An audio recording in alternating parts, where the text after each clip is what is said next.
हरे कृष्णा। मनुष्य के चार पुरुषार्थ बताए गए हैं: अर्थ, धर्म, काम और मोक्ष। जो मनुष्य इन चारों पुरुषार्थों को पूरा करते हैं उनका मनुष्य जीवन सफल माना जाता है। इन चार पुरुषार्थों में एक है मोक्ष।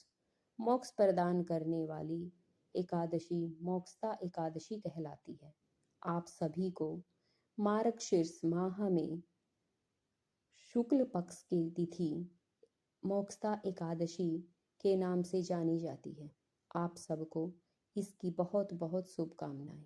यह एकादशी अपने नाम के अनुसार मनुष्य को सर्वोच्च आध्यात्मिक मोक्ष प्रदान करती है। इस एकादशी का पालन करके मनुष्य जन्म मृत्यु के चक्कर से मुक्त हो सकता है। उसके पूर्व जन्म के सभी पाप नष्ट हो सकते हैं।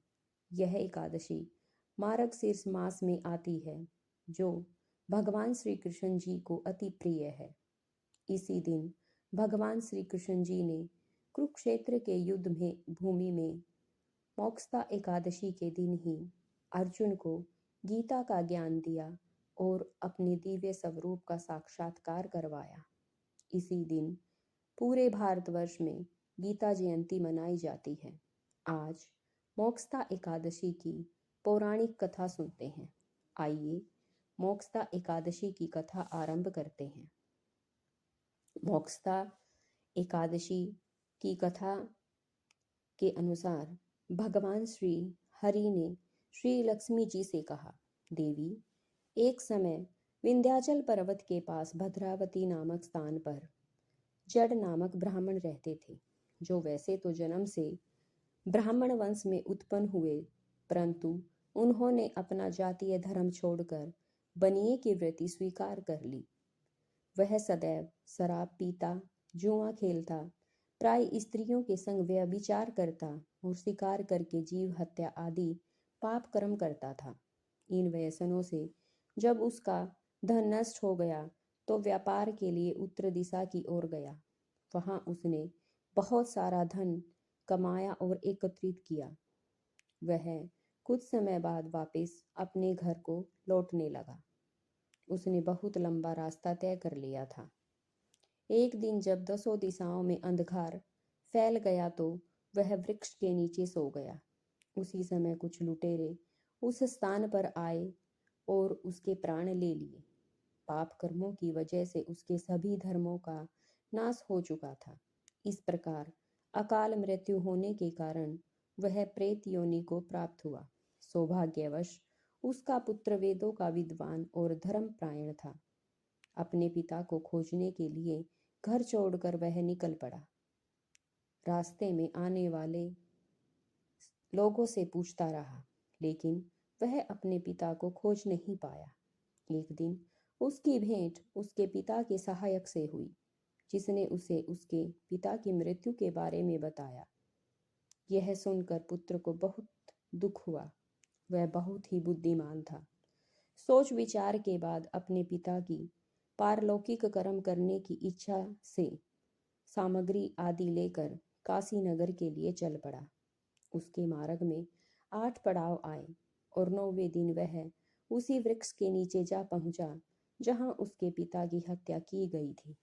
उसने वहां संध्या गीता की। उसी समय आकाश से एक भयानक आवाज आई। उसने अपने पिता को भयंकर स्वरूप में देखा। तुरंत ही आकाश में उसे एक सुंदर विमान दिखाई दिया, जिसके तेज से सभी दिशाएं प्रफुल्लित हो रही थी, जिसे देखकर उसके मन की व्यग्रता कुछ समाप्त हुई। उसने देखा उसके पिता पीताम्बर में मुनिजनों के साथ हैं। मुनिजन स्तुति कर रहे थे। अपने पिता को प्रणाम किया और उसके पिता ने उसे आशीर्वाद दिया। उसने अपने पिता से सारा वृतांत पूछा तो उसके पिता ने बताया, तुमने गीता के 3 अध्याय का पाठ किया, जिससे तुमने मुझे इस प्रेत बंधन से मुक्त करा दिया। हे पुत्र, घर वापस लौट जाओ, क्योंकि जिस कार्य को करने के लिए तुम आए थे वह कार्य गीता के 3 अध्याय के पाठ से सिद्ध हो गया है। अपने पिता के इस प्रकार के वचन सुनकर प्रसन्न होकर अपने पिता से पूछा, हे पिताश्री, मेरे हेतु कोई और कार्य हो तो अवश्य बताएं। पिता ने कहा, पुत्र, हमारे जो पूर्वज नरकीय कुंड में हैं, उन सभी को मुक्ति दिलाने का कार्य अवश्य करो, तुम्हारा कल्याण हो। इस प्रकार अपने पुत्र को आश्वस्त करके परम धाम श्रीहरि के चरणों में स्थान प्राप्त किया। अपने जन्म स्थान लौटकर अपने पिता की आज्ञा अनुसार भगवान श्री हरि के मंदिर में बैठकर भगवत गीता के 3 अध्याय का पाठ करने लगा। नारकीय जीवों की मुक्ति के लिए अखंड गीता के पाठ का सारा पुण्य फल संकल्प करके अर्पित कर दिया। इसी बीच नरकीय जीवों को छोड़ने के लिए श्रीहरि के दूत यमराज के पास गए। यमराज ने अनेक प्रकार से उनका पूजन किया, उनसे कुशल पूछा और कहने लगे, हे धर्मराज, हम लोगों के लिए सभी और आनंद ही आनंद है।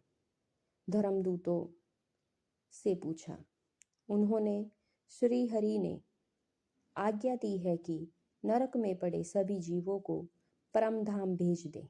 सभी नरक के जीवों के साथ यमराज भी अपने विमान में सुशोभित होकर क्षीर सागर तक आ पहुँचे। वहाँ कोटि कोटि सूर्यों के समान नील कमल दल में श्याम सुंदर श्री हरि का दर्शन किया। शेष सैया की मणियों से चारों दिशाएं प्रकाशमान थी। उनका मन प्रसन्न था। योगीराज उनकी सेवा में उपस्थित थे।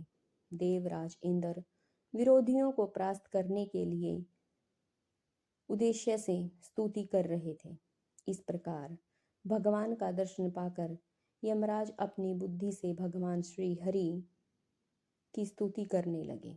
भगवान की स्तुति करते हुए यमराज जी ने कहा, हे संपूर्ण जगत का पालन करने वाले परमेश्वर, आप ही सर्वस्व हैं। मैं आपको नमस्कार करता हूँ। हे जगत गुरु, मैंने इन जीवों को मुक्त कर दिया है। अगर मेरे योग्य कोई और सेवा है तो आप आज्ञा दीजिए। भगवान श्री हरि ने कहा, हे धर्मराज, आप समान रूप से सभी देहधारियों का उद्धार कर रहे हैं। आप निश्चिंत रहें और अपना कर्म करते रहें और अपने लोक में चले जाएं। इस प्रकार यमराज वापस लौट आए। वह ब्राह्मण पुत्र सभी जीवों का उद्धार करके अंततः स्वयं भी विष्णु धाम को चला गया। अब हम मोक्षदा एकादशी की पौराणिक व्रत कथा सुनते हैं। एक समय की बात है, धर्मराज युधिष्ठिर ने भगवान श्री कृष्ण से विनम्रतापूर्वक पूछा, हे द्वारकाधीश, कृपा करके बताइए कि मोक्षदा एकादशी का क्या महत्व है और इसकी कथा क्या है। भगवान कृष्ण मुस्कुराए और कहने लगे, राजन, यह एकादशी सभी पापों को नष्ट करने वाली और मोक्ष प्रदान करने वाली है। इसकी कथा प्राचीन वेकांठ नामक नगर में से जुड़ी है। वेकांठ राज्य में वेकांठ नाम का एक न्यायप्रिय राजा शासन करता था। एक दिन राजा ने एक अजीब सपना देखा। उसके परलोकवासी पिता नरक में कष्ट भोग रहे थे और दुखी होकर बार बार राजा को पुकार रहे थे। सपना देखकर राजा का हृदय कांप उठा। वह तुरंत मुनि पर्वत आश्रम पहुंचे और तपस्यारत परमहंस मुनि से समाधान पूछा। राजा ने कहा, गुरुदेव, मेरे पिता धार्मिक थे, फिर भी वे नरक में क्यों है? मुनि ने दिव्य दृष्टि लगाई और बोले, राजन, आपके पिता को पूर्व जन्म के एक अपराध के कारण यह यातना सहनी पड़ रही है, परंतु उन्हें मुक्त करने का एक मार्ग है। तुम मोक्षदा एकादशी का व्रत करो और इसका पुण्य अपने पिता को अर्पित कर दो। इससे वे नरक से छूटकर स्वर्ग प्राप्त करेंगे। राजा ने श्रद्धा से मुनि के चरण छुए और उसी दिन से विधि विधान से मोक्षदा एकादशी का व्रत किया। द्वादशी को राजा ने पूरे व्रत का पुण्य अपने पिता को समर्पित किया। तुरंत ही आकाशवाणी दिव्य प्रकाश प्रकट हुआ और आकाशवाणी हुई, राजन, तुम्हारी भक्ति और व्रत के फल से तुम्हारे पिता को मोक्ष प्राप्त हो गया है। वे स्वर्ग लोक को चले गए। राजा भावुक हो उठे और भगवान विष्णु का ध्यान करते हुए बोले, हे प्रभु, आपका यह व्रत सचमुच सभी प्राणियों को मोक्ष प्रदान करने वाला है। जय श्री कृष्ण। जो व्यक्ति मोक्षदा एकादशी का पालन करता है तो उसके पूर्वजों को परम धाम की प्राप्ति होती है। एकादशी के दिन प्रातः ब्रह्म मुहूर्त में उठकर स्नान आदि से निवृत्त होकर भगवान के मंदिर को शुद्ध कीजिए। उसके पश्चात भगवान की मंगला आरती कीजिए। भगवान के आगे हाथ में गंगा जल लेकर मोक्षदा एकादशी का व्रत संकल्प कीजिए। उसके पश्चात तुलसी माता को धूप, दीप, जल अर्पण कीजिए। उनके सामने बैठकर हरे कृष्ण कृष्ण कृष्ण हरे हरे, हरे राम राम राम हरे हरे का जाप कम से कम 4, 8, 16 या 25 माला अवश्य करें। एकादशी के दिन कोई अनाज ग्रहण ना करें। आप दूध और फल ग्रहण कर सकते हैं। भगवत गीता का पाठ कीजिए व कम से कम 1 गीता का दान अवश्य करिए। जय श्री कृष्ण। राधे राधे। अगर आपको मोक्षदा एकादशी कथा पसंद आई हो तो शेयर करें। आपके अपने इस चैनल को सब्सक्राइब करें, लाइक करें और मुझे मोटिवेट करें।